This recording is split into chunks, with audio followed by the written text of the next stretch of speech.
நம்ம எல்லாருக்குமே சின்ன வயசுலயும் சரி பெரிய வயசுலயும் சரி மீன் வளர்க்கறதுனா ரொம்பவும் பிடிக்கும். அதுல நம்ம கோல்டு ஃபிஷ் ஷார்க்னு எவ்வளவு வளர்த்தாலும் அதுல கன்ஃபார்ம் நம்மளோட லிஸ்ட்ல இருக்கிறது இந்த ஒரு டேங்க் கிளீனர் ஃபிஷ். இந்த ஒரு மீன் பார்க்க ரொம்பவும் அட்ராக்டிவா இல்லைனாலும் ஏதோ பாலடைஞ்ச பங்களால இருந்து எடுத்துட்டு வந்து ஒரு பள்ளி மாதிரி தான் இருக்கும். என்னடா இந்த மீனை டேங்க் கிளீனர் ஃபிஷ்ன்றோமே, இதோட உண்மையான பேர் இன்னைக்கு யோசிச்சு பாத்துருக்கீங்களா? இதோட உண்மையான பேர் தான் சக்கர் மவுத் டேங்க் கிளீனர் ஃபிஷ். இதுக்கு பேர் ஏங்க இப்படி வந்தது அப்படின்னு நீங்க கேட்டீங்கன்னா, அந்த மீன் தொட்டியில இருக்கிற ஆல்கே, அதாவது அந்த பாசின்னு ஒன்னு சொல்லுவல பச்சை கலர்ல இருக்கு, அது இந்த மீனோட கழிவுகளை சாப்பிட்டு இது வளர்றதுனால இத வந்து சக்கர் மவுத் டேங்க் கிளீனர் ஃபிஷ்ன்றோம். இத நம்ம இன்னும் சிம்பிளா டேங்க் கிளீனர் ஃபிஷ்னு சொல்றோம். நம்ம இந்தியா மட்டும் இல்லைங்க, மற்ற நாடுகள்ல கூட இதோட வளர்ச்சி வந்து ரொம்பவும் அதிகமானதுனால இந்த ஒரு மீன் ரொம்பவும் யூஸ் இல்லாதனால ரொம்பவும் கஷ்டப்படுறாங்க மக்கள். இதோட வளர்ச்சி எங்க இருந்து ஸ்டார்ட் ஆச்சுன்னு பாத்தீங்கன்னா, இதோட ஆரம்ப காலம் வந்து பாத்தீங்கன்னா அமேசான் காட்டுக்குள்ள இருக்கிற ரிவர்ல மட்டும் தாங்க இது வந்து இருக்குமா.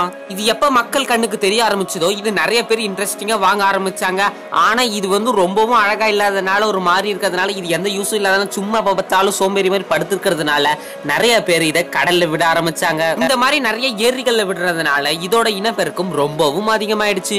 இந்த மீன் அதிகமா இனப்பெருக்க ஆரம்பிச்சிருச்சுன்னா மற்ற மீன்கள் வந்து ஏரியில வந்து அதிகமா வந்து வாழ முடியாது. ஏன்னா இந்த மீன்கள் வந்து அந்த மீன்களை கொன்ன ஆரம்பிக்கும். இந்த ஒரு டேங்க் கிளீனர் மீன் வந்து பாத்தீங்கன்னா கிட்டத்தட்ட 30 நாள் கூட தண்ணி இல்லாம வெளியில வாழுமா. அதுலயும் இந்த டேங்க் கிளீனர் உள்ள பெண் மீன் வந்து பாத்தீங்கன்னா கிட்டத்தட்ட 200 இருந்து 300 முட்டைங்க வரைக்கும் போடுமா. அதுல இருக்கிற மீன் குஞ்சுகள் பொறிஞ்சு வரதுக்கு கிட்டத்தட்ட 20 நாட்கள் தான் ஆகுமா. அதுக்கப்புறமா அந்த குட்டி மீன்கள் நல்லா நீச்சல் அடிக்கும் கத்துக்குமா. அது மட்டும் இல்லாம இந்த ஒரு டேங்க் கிளீனர் மீனோட ஆயுள் கிட்டத்தட்ட வருஷ கணக்குன்றாங்க. மெக்சிகோல பாத்தீங்கன்னா ஒரு பெரிய சம்பவம் இந்த ஒரு டேங்க் கிளீனர் மீன் நடந்திருக்கு. அதாவது பாத்தீங்கன்னா இந்த ஒரு மெக்சிகோல டேங்க் கிளீனர் மீன்கள் வந்து அதிகமா இனம் பெருக்காதனால சாதா மீன்கள் இவங்களுக்கு கிடைக்கவே இல்லை இந்த மீனவர்களுக்கு.